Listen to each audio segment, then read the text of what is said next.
Some other time. No, but I always love to tell that story. Anybody who has heard me at Square Books, although frankly, Richard, I haven't done an event here in years. You know that. Like, I've come every book and signed before the books come out. But it's been a really long time since I've done an event here. Well, that's your fault. I know, it's 100%. It's on me. But let me, I am gonna tell this story, which I always tell when I'm here, but I haven't been here in a while, so it's fine if I tell this story again, which is in 1992, when I published my first novel, Patron Saint of Liars. And this is so funny because every time Lindsay and I have done an event together, we're like, I want to talk about the difference between my experience as a first-time novelist and yours.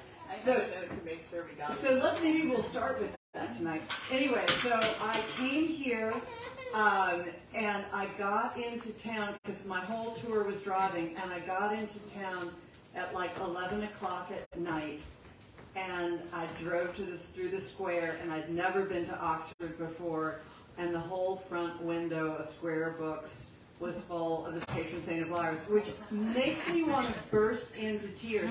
I did make me burst into tears then, and lo, these many, many years later, 30 plus years later, it still makes me want to burst into tears, because that's what Square Books did, and that's what Square Books does, which is lift up a first-time author who you don't know and celebrate them. And Richard and Lisa always invited me to sleep at their house and took me out to dinner and made me a picnic basket for the car when I couldn't stay for dinner. And so many of the things that I try to do in Parnassus are the things that I learned at this store from the Horse. And it's always so moving to me to come back here, and that they keep asking year after year and book after book. So thank you. So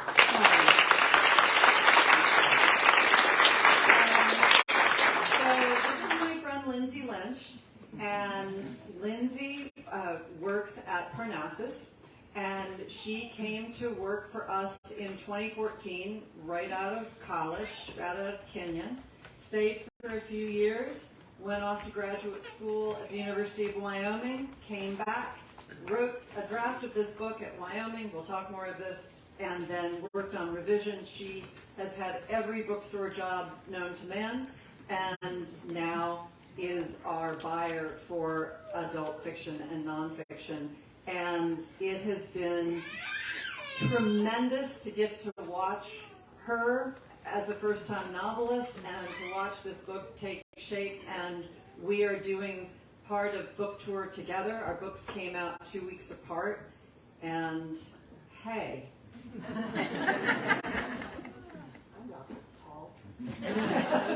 Okay. Hello, can you hear me? Yes. Great, love that. So, I'd love to be this tall. No, you're good. So, Lindsay, what has your experience as a first-time novelist been?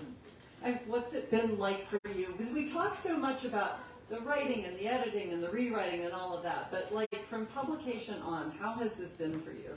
Surreal, and I'm not sure that people were meant to feel the entire expanse of human emotion over the course of like 24 hours. Sure they are, Yeah, it's a lot to go from like, oh, I'm sobbing because I'm so happy. Oh, I'm sobbing because this is overwhelming. Yeah. It's all of it all at once, and you know, there are things that are just so amazing, but there are also the parts where it's like, if I think too hard about this, I might never sleep again. Like what? What are you trying not to think too hard about? When my father calls and says, how are the book sales? Oh my God, yeah, you know, that's true. Only your father does that. My father used to do that. It was like, I don't know what the book sales are. Why would you ask me that? Yeah, like I assume somebody would tell me if it's like devastatingly bad, and until that happens, I'm going to assume it's fine. Yeah. So what have been some of the things just about publication in the last month that have surprised you or moved you or irritated you or any of it? I mean, actually this week, one of the most fun things has been the number of people, like I see how many people watch the Lay Down Diaries, because I have Instagram unlike somebody else. Like I can see those numbers. I know a lot of y'all are watching, but I think my favorite part of this has just been the number of people, like in cities, even when I'm not with you, like when I did an event in Brooklyn, I had people come in and say, I watch you on the Lay Down Diaries, and it's just been so wonderful to see an actual human being on the other side of those numbers, and even more so to have them actually show up and physically be there. It's incredible. Do you all know what we're talking about? Yes. Oh, but a lot of you don't. Okay, so Lindsay and I have a television show called The Lay Down Diaries, except it's on Instagram. And it started during the pandemic when we were closed, and we would ship books to people, and we would throw books into the trunk of your car. We were in there.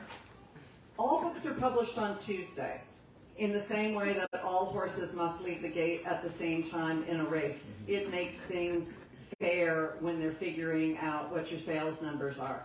So every Tuesday, all the books come in and we have to shelve them. Now, when we were open before the pandemic, you know, you would come in, you would browse, you would talk to a bookseller, we would make recommendations, and that's how you would find debut authors. But when the store was closed and people were ordering books, what happens is that people were amazing and keeping us afloat and ordering books, but they were ordering the authors that they knew.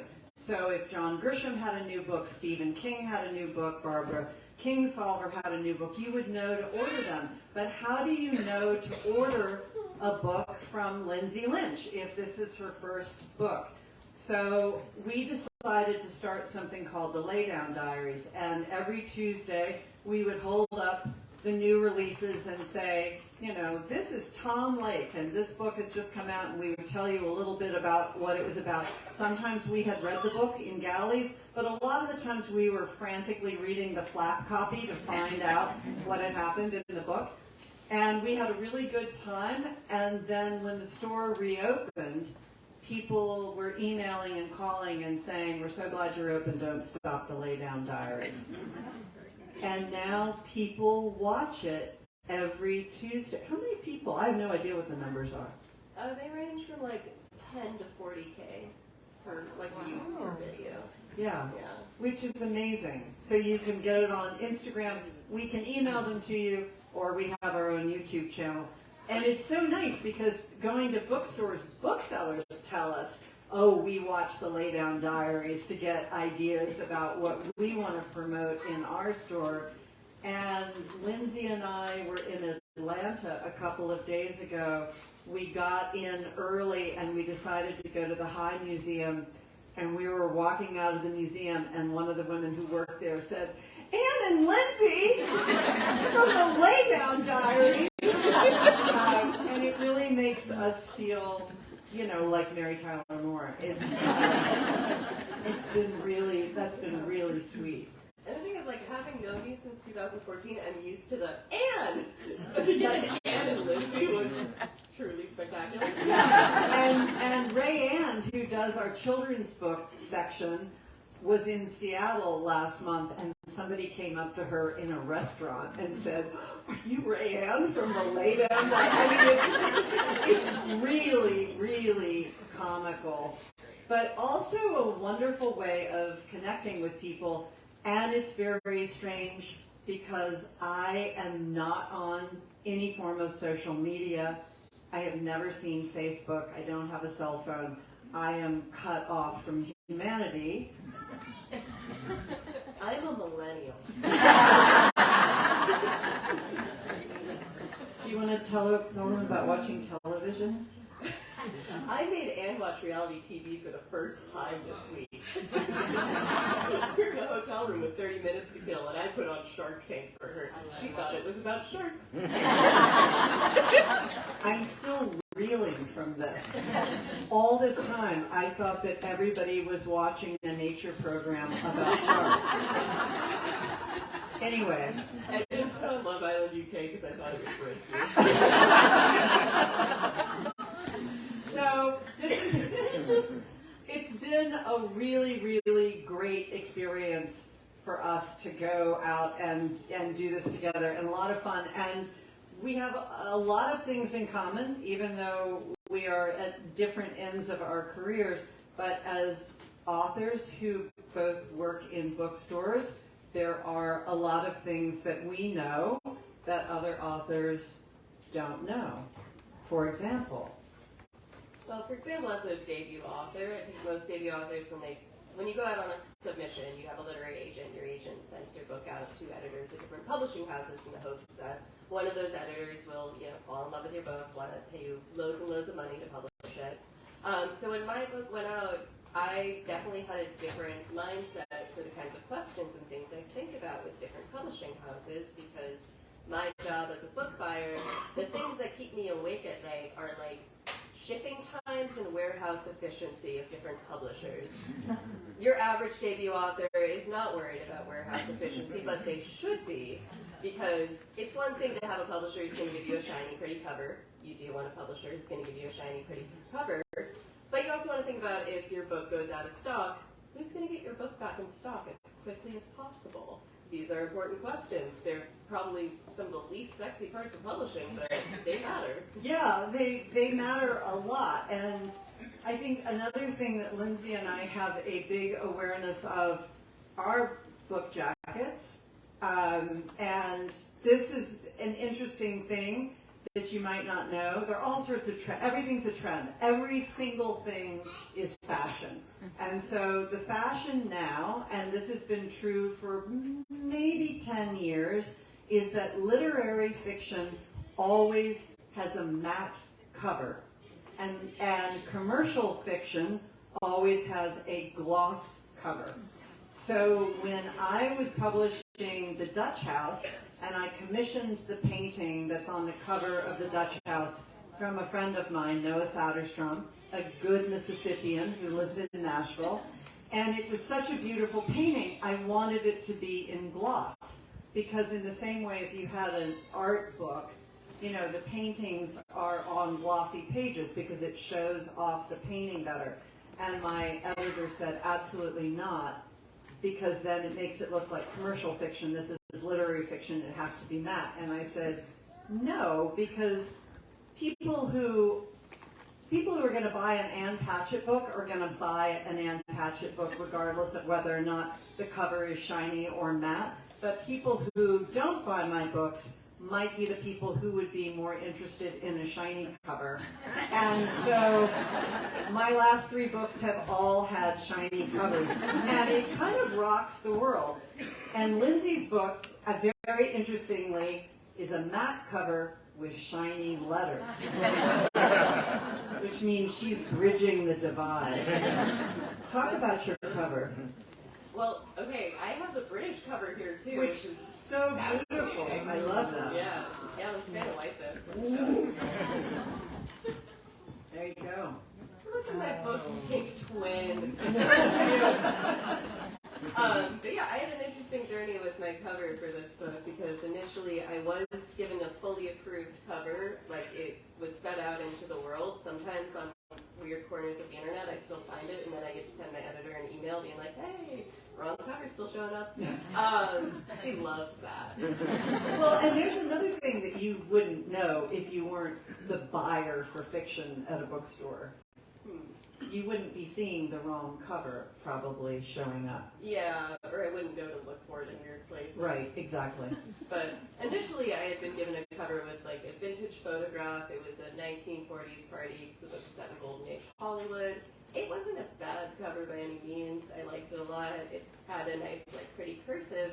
But a couple months later, I got an email from Doubleday saying, we're rethinking this. We might want to try out a different cover. We were still well over 6 months ahead of pub date, so we could still change it. But it's a terrifying email to get, because they're either going to give you something much better or much worse. So it was a little nerve-wracking, and I think you saw some of the dud covers. I saw some dud covers, and I just kept saying, stand up for yourself. I think the way, I mean, our relationship has been very much portrayed as a mentor-mentee relationship, but I think that the way in which I am your mentor, if I am, has been like stand up for yourself. If you don't like that cover, don't take that cover. Because people don't know, and I think especially first-time authors don't know, that you are allowed to say no. There's that fear that if you say no, they're going to take your contract away from you or something. Yeah, and you get so used to just, like, as a debut author, you know, trying to get an agent, trying to get anybody to pay attention to you, to listen to you, to want to read your work, trying to send out a book. You get very used to fighting for scraps. So you're like, I will take whatever is given to me. I am just happy to exist and, like, have a book at all. And you're the person who said no scraps. No scraps, no scraps at all. We had a, shall we say, very famous author visiting the store. This was a few years ago. Actually, I think I can totally just say this. It was Barbara Kingsolver when she was on tour for Flight Behavior. And she said, you want to see something funny? And she went down and pulled out a book, and she said, this is the first cover they offered me. And I said, you're out of your mind. And then they just turned around and gave the same cover to somebody else who didn't know enough to say, no, that's not acceptable. That's a bland, generic cover. Okay, but we are going to talk about your first book. We've done multiple events this week. Okay. What about Patron Saint of Liars? So for Patron Saint of Liars, I was with Houghton Mifflin, and they built, there it is, and I think that the publicist said, you've got a budget of $2,000, you can spend it however you want. And I drove all over. I went as far as I could go on $2,000. I slept in truck stops. I ate in truck stops. I had a dress that I kept in the trunk of my car, and I would go to a McDonald's and change into my nice dress and then go to the event. And the thing that happened, and Richard, tell me if I'm wrong, I don't feel like this exists anymore, but they would always say the idea isn't that you are going to sell any books. Nobody is going to come and hear you read. Nobody is going to come to your event. But you need to go and make nice to the people who work in the store, because if they really like you, then maybe they will read your book and then maybe they will sell it. So I went to probably 30 cities, sat in the store, and what I remember was so crushing because I was so broke. And the booksellers would spend 2 hours trying to sell me books, which I absolutely couldn't afford. And the idea was that was how you started your career, was to like make nice with booksellers. And at the time, I was a freelance writer for Bridal Guide. And inevitably there would be somebody who worked at the store who was getting married, and I would spend 2 hours talking about bridesmaids' dresses and napkins, and should your napkins match your bridesmaids' dresses. It's not like that anymore. And there's a very important part in our story where like 3 weeks before Lindsay's book came out, and we had lunch, and because you're the buyer, and you're seeing all of these blasts, and you said, I'm terrified. Yeah, it's another weird, it's a double-edged sword being the buyer, because, again, warehouse efficiency, things that I know, good things to know. But there's also the other side of it, which is that, 2 months, a month before my book comes out, I get 10 emails a day from different publishers saying, biggest debut of the summer, everybody's reading this and only this. No other debuts are we reading this summer, and it's not my book. So there's also that side of things. It's like I'm inundated with information, and sometimes I'm like, I know too much. I don't want to have access to this much information. And we went out to lunch, and we had a talk, and it was like, all right, we're going to get on this. And that's also a big part. Like, how do you find your way when there are all of these books out there? Because when I was publishing my first book all those years ago, nobody really expected me to do well. I think that Patron Saint of Liars in hardback sold 10,000 copies. And there weren't ebooks, and there were cassette tape audio, but I surely didn't have them. And the book, in the course of 2 years, sold 10,000 copies, and that was just fine. And that's not fine anymore. It's like then Taft, my second book, 6,000 copies. Seriously, it took such a nosedive. Magician's Assistant, a little better. But it was like, that's how you did it. You just drove around, you made nice with strangers. Nobody thought that anybody was going to read your book. And I feel like now, the pressure's on in a totally different way. Yeah, we have, debuts have very high print runs now, and it's a couple, like every season you will see. Print runs, like, I think a safe print run for a debut would probably be like 20,000 to 40,000 books. Now debuts, you'll see, like when I'm scrolling through catalogs, because that's what I do when I do front list orders, ordering books like 4 to 6 months ahead of time, I can see print run numbers, and I see debuts with like 250,000 opening print runs, which means they're expecting that debut author to sell 250,000 books. Hardbacks. I mean, that doesn't even count the people who are doing digital downloads and audio. Which again is another Terrifying. warehouse efficiency, knowing your imprints thing. Like some imprints just don't have as efficient a reprint system, so they will give a debut 250,000 first print run, assuming that it's not going to get reprinted. Right, but let me tell you what happens, and I hope that we're not just getting lost in the weeds here, because we find this stuff so interesting. But if you have a print run of 250,000 books and you sell 20,000 books, which would be really good for a first-time author, and you've got 230,000 books that are going to have to be chipped, what that means is that you are a loss. And if you write the most brilliant book ever for your second book, your publisher's not going to publish it because you are the person who came in 230,000 books short. And that's a career ender. So, yeah, I mean, on the good side, though, you have social media, which didn't exist when I was a kid, but you have clever ways to promote yourself. Yeah, but I also think that there's an interview, I can't remember which one you did, where you talked about after you published that first book, what did you want? And it wasn't just a second book. That's right. It was a career. And That's I right. think a lot about how, when I was worried about, is Dewtell ever going to be published? Will I get an agent? I had a note above my desk that said for Edie, who's the narrator of the book, and it said a couple other characters, Charles and name redacted, because that's a spoiler.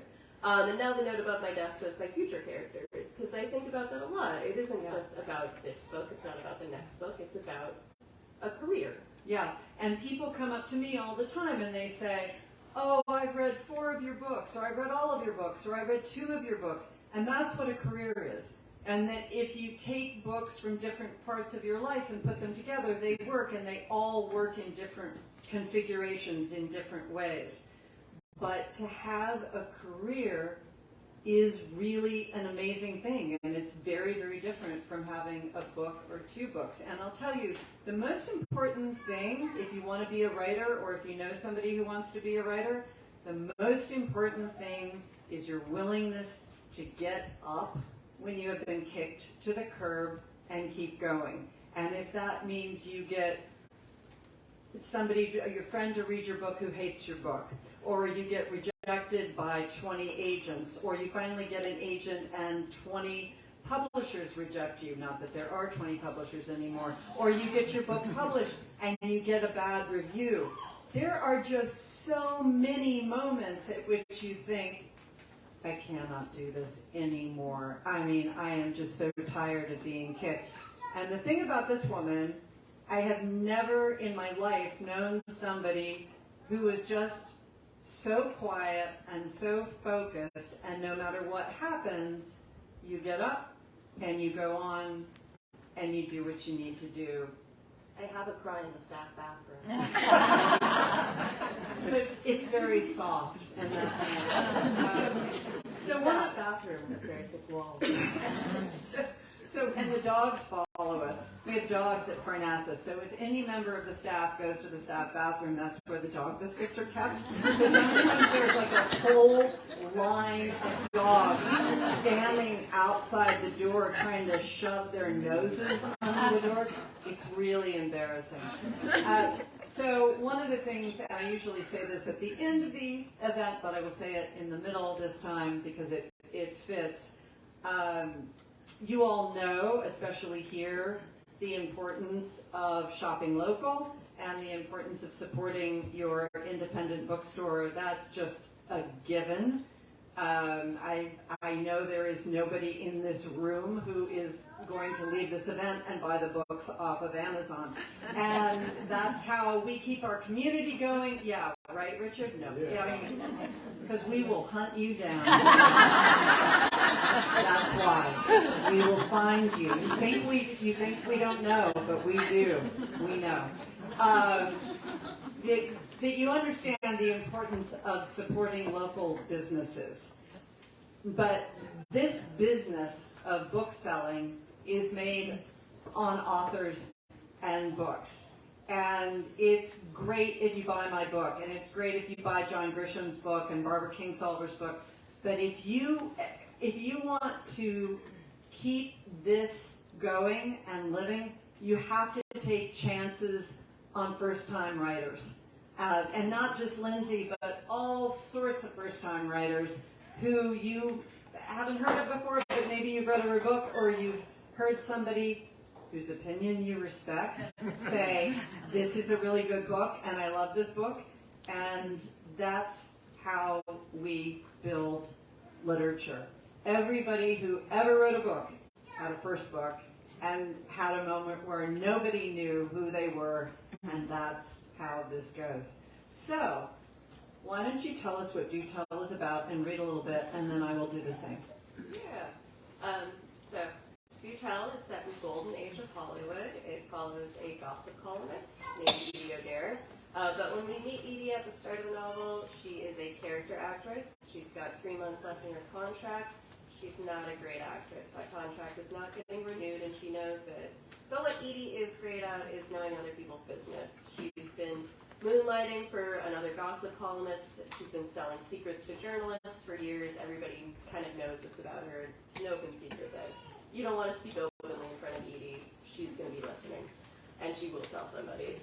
So when Edie's contract runs out, she has to find a new line of work. She throws her hat in the ring, become a gossip columnist herself.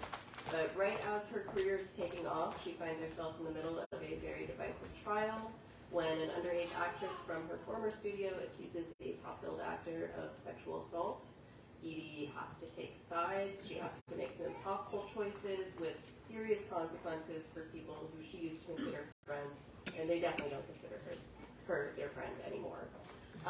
And the trial is loosely based on a historical event in 1943, the actor Errol Flynn, who's most well known for playing Robin Hood, did go to trial for assaulting 2 underage girls. So that really formed the backbone for this novel, and the research for that was pretty eerie because I did it around 2017, 2018, which is when the Me Too movement was really picking up steam. So it was a bit of a surreal experience to be reading these stories from 1943, the way that people responded to this trial, and the way that people were responding to the Me Too movement today. All the echoes were surreal and unnerving, but it was something that I really couldn't look away from. And I'm going to read you just a quick excerpt, and we're just getting to know Edie at this point. She's telling us a little bit about her backstory. I'm going to find it. Oh, there you go. Yeah, well done. In 1931, I rode into a contest. It was sponsored by Miss Appleton's Hair and Beauty Care. Live like a Hollywood star for a week. I was 19. Applicants had to write an essay about what a week in Hollywood would mean to them. Naturally, I made the entire thing up. My family was poor, but not the kind of poor the good people at Miss Appleton's Hair and Beauty Care wanted to deal with. So in my letter, I gave my parents a raise and nixed 2 of my 5 siblings. My father became a manager at a soap factory, and my mother stayed home to care for her children. I borrowed some old issues of Photoplay and Screenland from one of our neighbors, who was an avid collector. I searched for every advertisement for Miss Appleton's and wrote down the names of the actresses featured in them, so I could cite them as my favorite actresses in Hollywood. Finally, I sold a pair of my old shoes, which were supposed to go to my younger sister, to pay for a headshot. The picture would run with an article announcing the winner of the contest. At every train station during the 3-day trip out to Los Angeles, I saw my smiling face in the newspapers. Miss Edith O'Shaughnessy of Boston, Massachusetts wins the trip of a lifetime. Alongside an ad for Appleton's was a picture of me, grainy from being reprinted in the paper. It wasn't even clear how much care I'd taken to arrange my hair just right. The brief accompanying ad copy included all the lies I told about myself. My week spent living like a Hollywood star involved trolley tours around Paramount and MGM Studios. I was permitted to be 100 feet away from Norma Shearer while she filmed a scene on a closed lot. That was fine. What was even better was Miss Appleton's put me up in a decent hotel and let me order food to be sent to my room. It was the only time in my life I'd ever ordered one of everything. I still remember the taste of the ice cream sundae I ate while sprawled on my bed in a hotel room with slippers. On my last day, I went to FWM Studios and had my face made up by the same woman who regularly worked on Mel Parker and Jeanette Manning. She trained my curls into a neat wave and pinned them for me. I was loaned a few dresses from the costume department and then sent over to a studio where I could have my picture taken. Everyone was perfectly respectful. The man behind the camera coached me on how to tilt my head and angle my shoulders. They let me try 3 different dresses, and a nice woman told me which jewelry looked best with each one.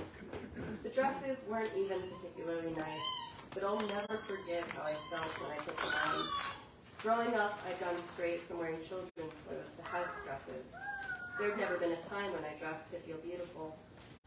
When I saw myself in the mirror with my face and hair made up, wearing a gown pinned along the back to showcase my every curve, I didn't just feel beautiful. I felt promising, as though I was worth more than my life had offered me those 19 years. At one point during the photo shoot, I looked over at the Miss Appleton's representative charged with handling me for the week and asked her when I'd be signing my contract. I was only joking, but she looked up from her magazine, gave me the once-over, and told me my chances would never be better than they were at that moment. Part of my contest winnings were a year's supplies of Miss Appleton's hair and beauty care products, which I sold for 3 months' rent in the ladies' boarding house. I never took my train ride back to Boston. When I called home to break the news, I couldn't get through to either of my parents, who were perpetually out working. My mother had barely been on speaking terms with me for the past year anyway, not since I helped my brother sadly for college. I had to leave a message with my sister. I lied and said I'd be back in a month or so. I told her to keep an eye on our sisters until I got back. Every month, I called and I lied. It went on until eventually my sisters were given instructions not to accept calls from me anymore.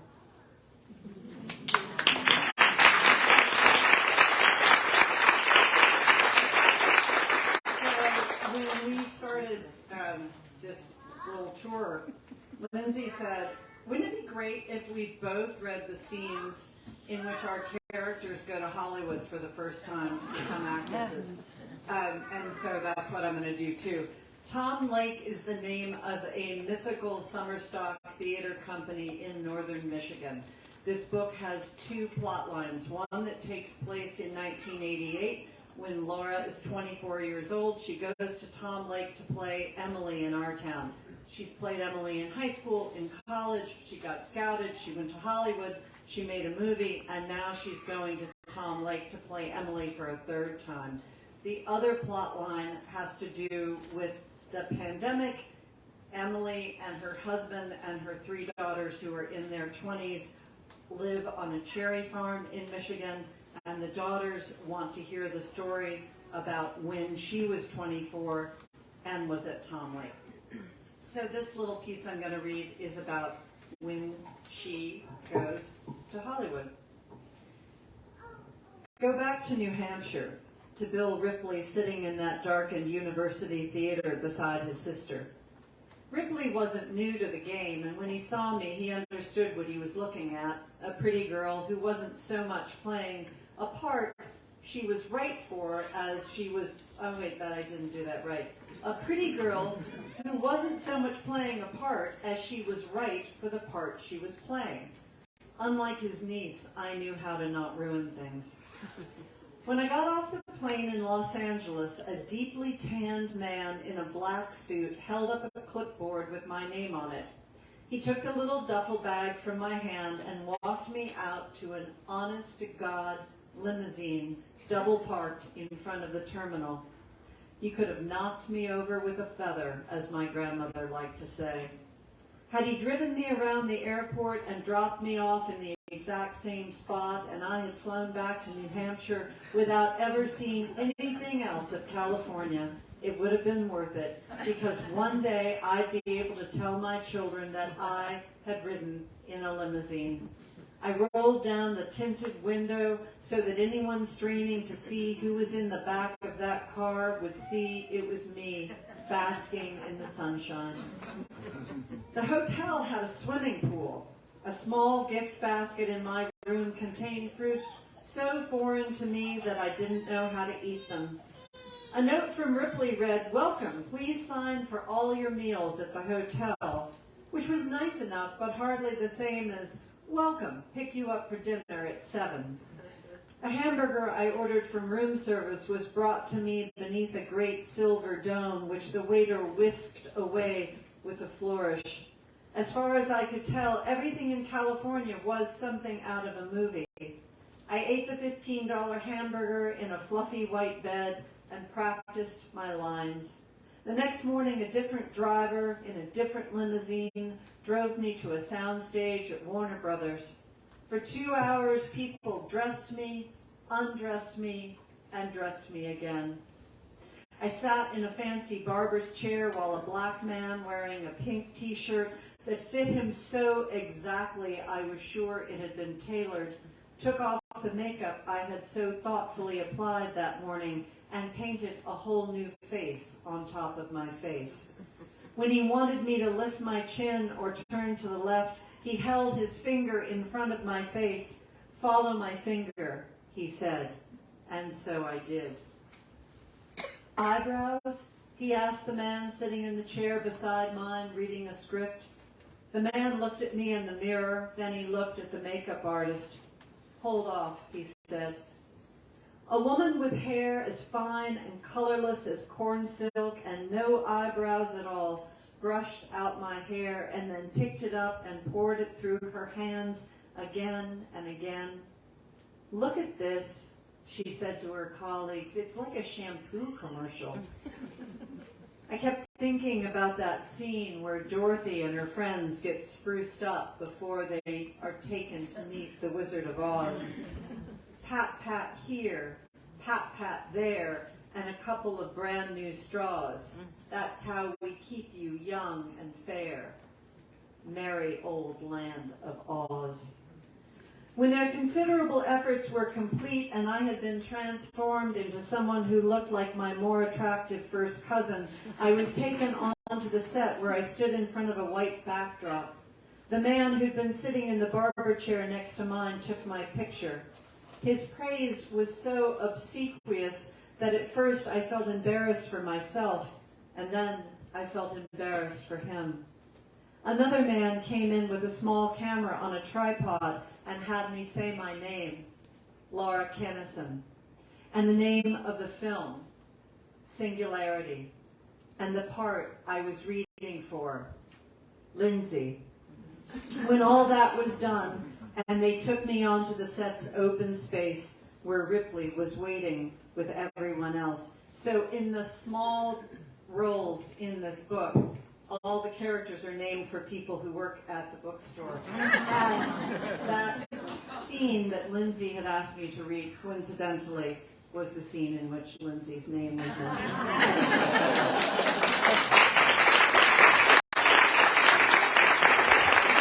And actually, I didn't coincidentally, because I know that you didn't know that. Okay. No, I knew. You knew? You replied. Are there any questions? There always are. So yes, thank you. I'm looking forward to reading your book, but a lady in my book club has read it already, through me is how much does it enhance the reading of the book to watch the play Our Town? Oh, that's so funny because I didn't know who you were talking to. And I was like, oh, no. How much does it enhance? To read Our Town. Yes. That's very funny. It's like this. It's completely fine if you don't. But part of my goal in writing this book is I want you to read Our Town because it is my favorite piece of American literature. You can also go to YouTube and watch Paul Newman perform it for you. It only takes an hour and a half. It's a play. So in the same way that you don't have to read David Copperfield to enjoy Demon Copperhead, but if you do read David Copperfield, you'll get a big kick out of what she's doing. I think that it's like that for Our Town. And if you haven't already read it in high school, and if you did read it in high school, just go back and read it again. It's such a huge pleasure. It's good for your life. Yes? So I'm from Grosse Pointe. I was raised there. Grosse Pointe, both with E's. She's from Grosse Pointe, Michigan. And Girl, I was Michigan. curious, I had my wedding reception at the Yacht Club, why you picked Michigan and then Northern Michigan, for those who haven't been there, is absolutely beautiful. Yes, so why did I pick Michigan for the setting of this book? Because originally I was going to set the whole thing in New Hampshire, which is where my character starts out. But my favorite bookstore, after Square Books, is a bookstore called McLean and Eakin in Petoskey, Michigan. And I went there when I was on tour for Bel Canto. I was furious that they had sent me there because it is such a pain to get there. You have to fly to Detroit, fly to Traverse City, take a commuting flight from Detroit to Traverse City, rent a car and drive 2 hours. I fell in love with the Norcross family. They own that store. They became good friends of mine. I started going there all the time. But when I went back to the airport that day to fly back to Detroit, you could buy a paper cup of cherries in the airport for $1, which just changed everything for me. And then later on, I became very good friends with a young couple that live in Traverse City, Michigan, which is where the farm is in the book. And my friend Erin had grown up on a cherry farm and then later opened a professional theater company called Parallel 45. And what I really like the most is when I have a friend I can tap for information. And so that's why I said it in Michigan, because that's where my friends were. Oh, both of you. In front row first and second row. Okay. I have loved every one of your novels. And Thank you. the book that really was transformative for me was Truth and Beauty. Mm-hmm. And on top of that, the piece you wrote for The Atlantic after your experience at Clemson. Yes. Could you talk about that? Just Okay, so the question is, she's saying that she loved Truth and Beauty. Thank you very much. And a piece that I wrote for The Atlantic about my experience with Clemson. After Truth and Beauty was published, and this is an essay that is in my first book of essays called This is the Story of a Happy Marriage. So after Truth and Beauty was published, and it had been out for a while because it was in paperback, I was invited to do the all-freshman read. And there was a guy who was running for Congress and didn't have any children at Clemson, but he was an alum, and he felt that the book was inappropriate and did what people do when they ban books, which is they just take the sentences that they think would be most offensive out of the books, and then they put them on one sheet of paper, and then they send them to everybody. And so by the time I got to Clemson, there was an angry mob. And it's interesting because that was such a long time ago. That was probably like 2005. In fact, it was 2005 because it was the year I got married. And now we are in the great state of Tennessee and in Mississippi back to book banning. And so that was my first taste of being a banned book. This was a book that received an award from the American Library Association for being the adult book most appropriate for teen readers. It was really a stretch. And in fact, when this happened, and it was on the news, it was a big, small deal. And my friends kept saying to me, is there like another version of that book that I didn't get? Is there like the after hours version of Truth and Beauty? And I was like, no, it's just this one that they're really offended by. So the nice segue that gives me is fight book banning in every way you can.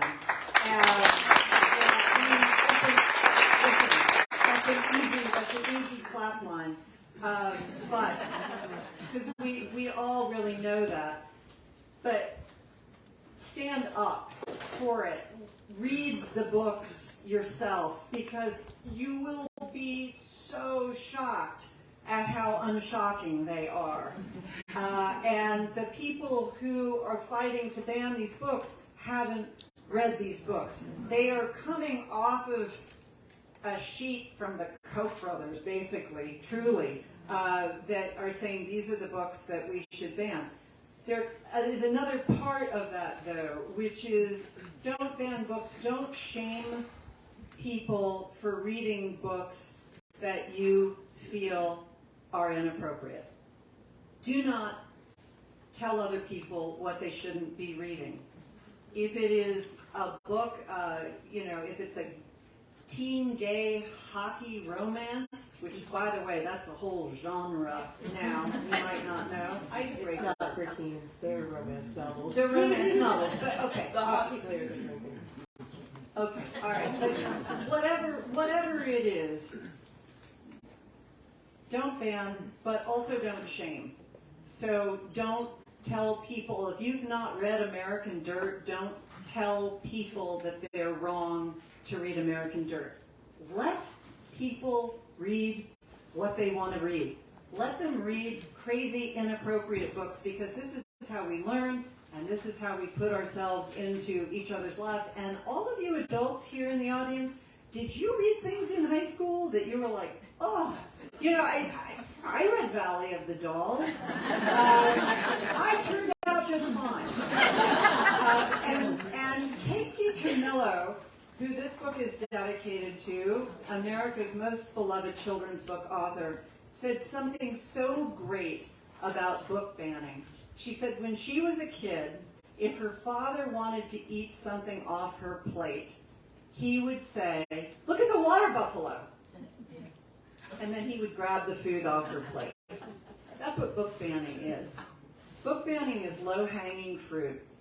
It's causing a whole lot of noise so that what people can grab is something else entirely. It's a giant distraction from the things that we should be paying attention to, like funding our schools, like keeping our kids safe from guns. And so this is what you do. You buy books, you support your schools, you support your teachers and librarians, and you let people see you out reading books, because that is a huge, huge part of it. Talk about what you're reading. Celebrate your books. There you go. This question is for Lindsay. Would you talk a little bit about your inspiration for the book? I felt like kind of early on, I was sharing this with this lady right here. I don't know her name. But I felt like, and I think that you actually commented on this in maybe a clip that I heard, but I felt like a Great Gatsby type. That first part, the scene, at the party. But can you talk a little bit about your inspiration and how you like the setting of the roaring kind of 20s and what's going on there? Yeah, so the question was about the inspiration behind the book. So that first chapter, I started and stopped this book a few times. The first chapter was always the same. I wanted it to open with a big party, something goes down at the party, The first time I tried to write this, I tried it in a shifting third perspective because I wanted to have all of these actors and actresses under the studio system.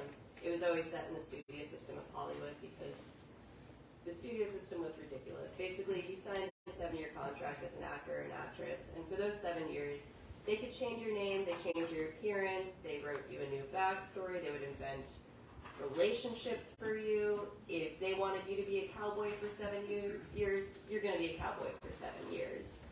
So I was really interested in that era, but I always wanted it to be this party with an inciting incident that would affect everybody at the party. The shifting third didn't work because everybody saw the same thing happen and they all agreed what happened. It wasn't an interesting thing to build a novel out of. There was no tension. And I realized pretty quickly that if I wanted this novel to work the way I wanted it to work, I needed a first-person narrator who could make some mistakes. In that first shifting third, my narrator, Edie, was not even one of the perspectives. She was just a random person at this party bothering everybody. Like, they were going back and forth, being like, watch what you say. Edie O'Dare's listening. She's going to sell it to a journalist. But I realized if I wanted it to be in first person, she was the obvious solution. She has a very clear voice, point of view. She's hyper-observant. But she also has a lot of margin for error. She can think she knows what she sees and make mistakes, and she has a lot of human liability. So yeah, that was kind of the jumping off point. And finally, once I figured out that it has to be Edie's voice and she has to be the narrator, the book really kind of fell into place. Tell about the book, though, that you read that started you thinking about it. Oh yeah, so the book that really jumped off for me was I was living in Wyoming doing my MFA program. I was supposed to be doing like 100 other projects. I was supposed to be writing short stories. No. All I wanted to do was read this book called City of Nets by Otto Friedrich, which is a year-by-year breakdown of Golden Age Hollywood. It's throughout the 40s, and it's super well-researched, but it's also really gossipy. Like, there are all these just weird little anecdotes about actors and actresses. There are stories about all the cast-offs from World War II, like very, very famous European composers who just found themselves like airdropped into Hollywood, and people were like, can you write a jingle for this cartoon? And they're like, no! So it's a lot of stories like that, and this book just consumed my brain for months. I only wanted to read this book, then I was rewatching the movie, then I was writing characters, and I was joking it's fan fiction. It was not fan fiction. It's a novel. Yes, back there. Yes, this is for Lindsay as well. I can't remember how many husbands did Evelyn Hugo have, but 7. yes, right. Okay, so great book. I haven't read yours, but did you read that when you were writing this book? And what is that like when you sort of are writing and you kind of see it? This person's kind of in the same lane and a different story, obviously, but. I knew of it. I made sure that I completed a draft before I read it because I knew that she was working in very similar territory as me with Golden Age Hollywood, but also especially with dealing with queer relationships during that time, which is so fascinating to me because I did a lot of research into pre-code Hollywood, which, for those of you, very brief history, the Hays Code was implemented around 1943. It was a strict moral code on what you could and could not show on an American screen. So pre-code Hollywood was wildly liberal. You had a lot of, there were people of color on screens, there was cross-dressing, there were queer relationships. So similar to Seven Husbands of Evelyn Hugo, I was interested in, the gap between the private and public lives of stars, and especially under the studio system because they had so much control. I hate to be like, there wasn't social media, but there wasn't social media.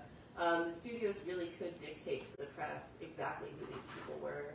So I made sure that I had a full draft and I knew what I wanted to do before I read Seven Husbands, but I did eventually read it. And what did you think of Babylon?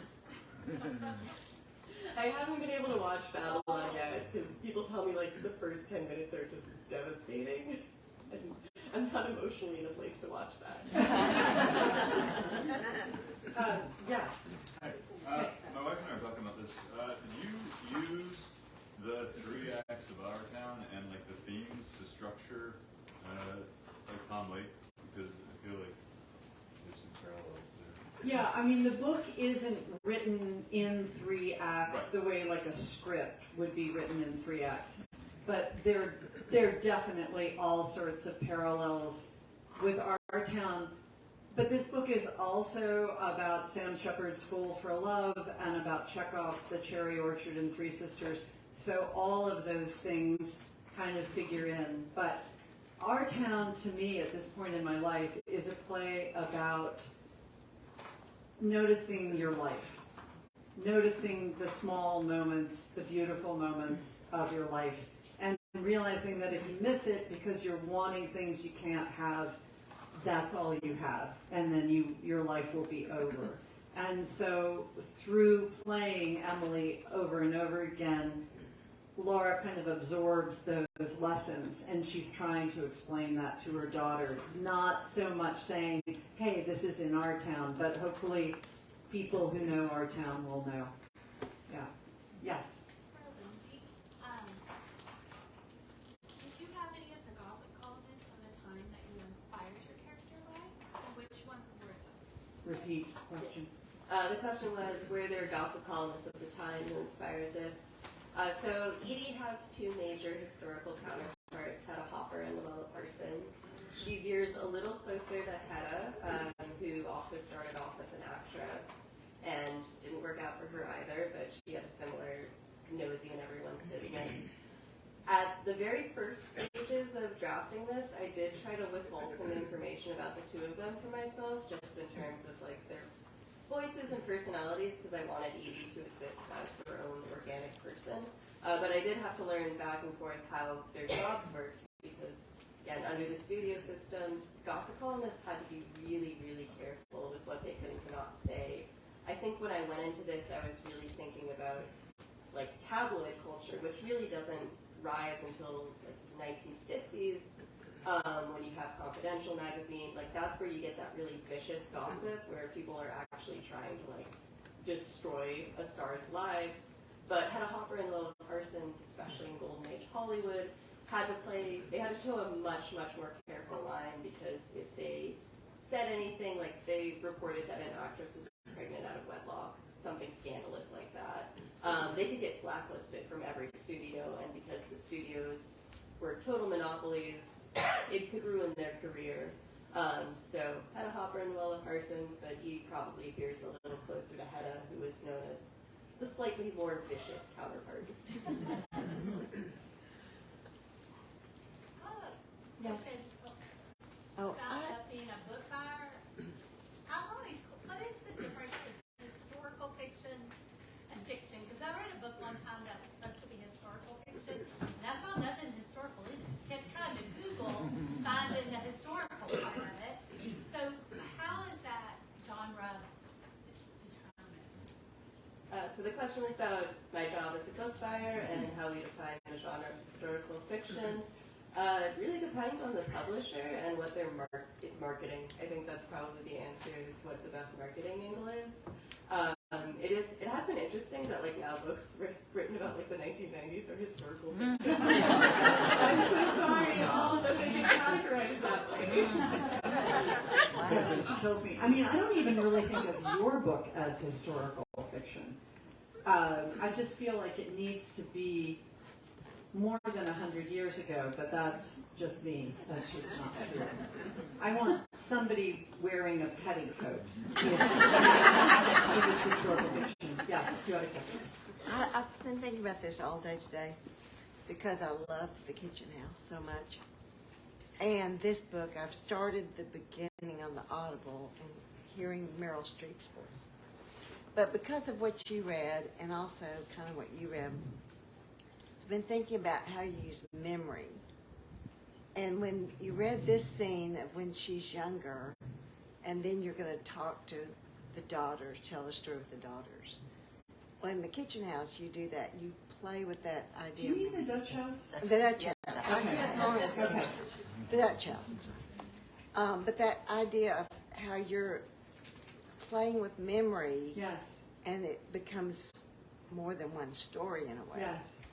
Is that something you do? It's just something I think about all the time, because you get to a certain age and your stories are farther and farther away, and you mean to be telling the truth, but especially in the Dutch house, I think about my relationship with my sister, and there we were together for all those moments, but we have some really different memories of what happened, or my mother will have a different memory of what happened.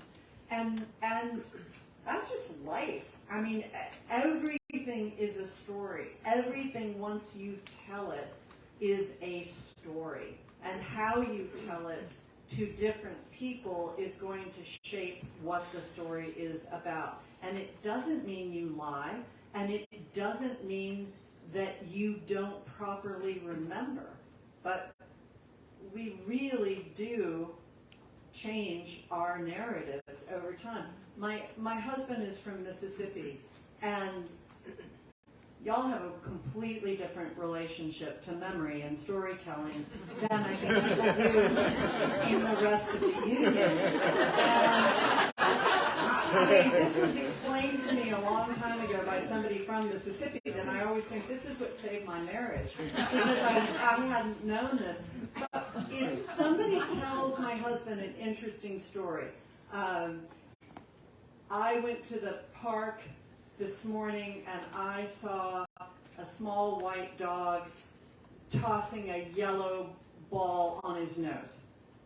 My husband will tell you that story.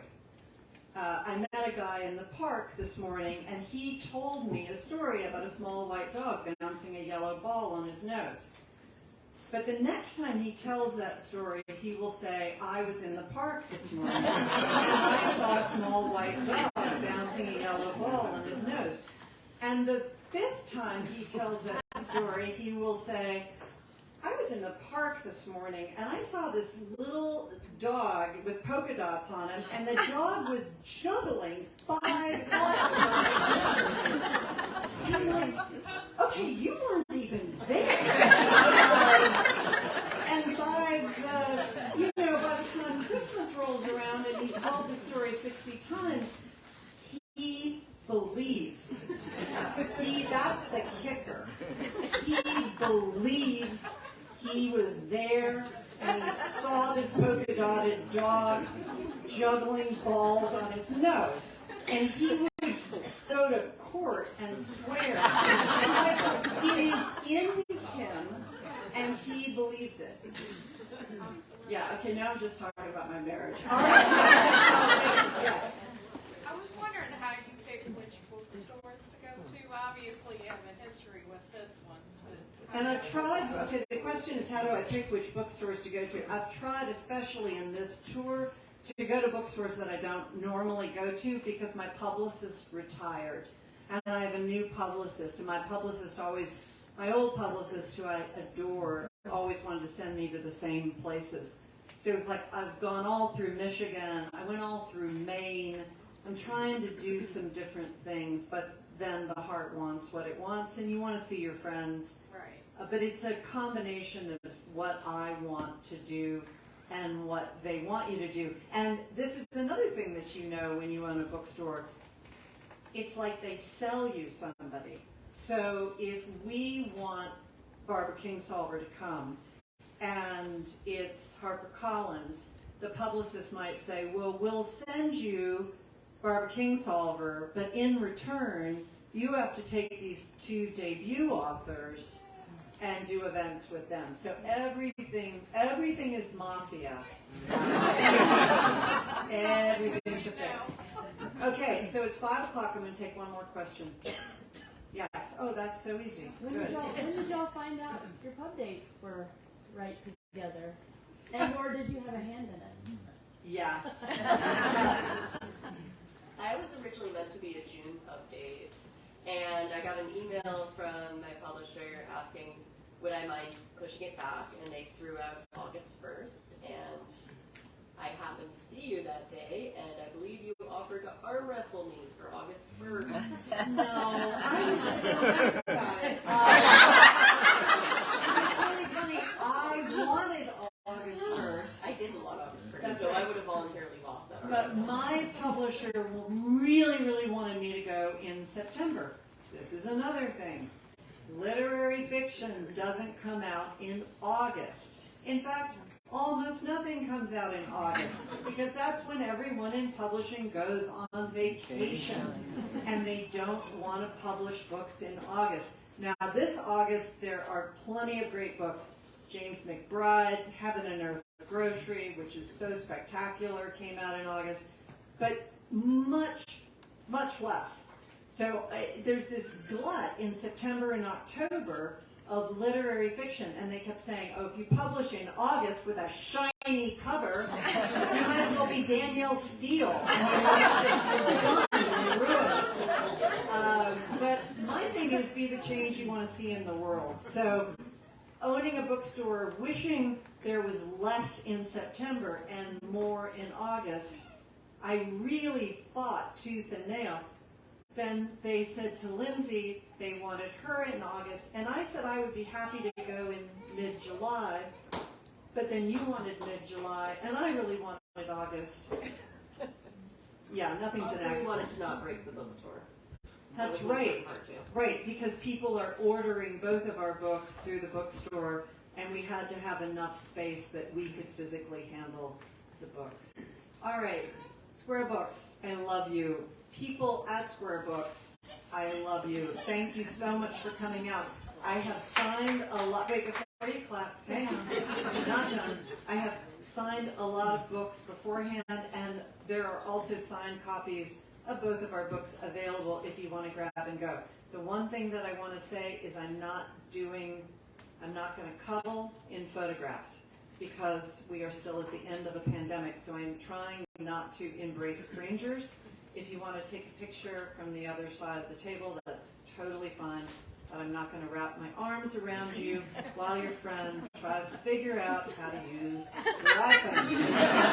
It's hysterical, but it is also my whole life.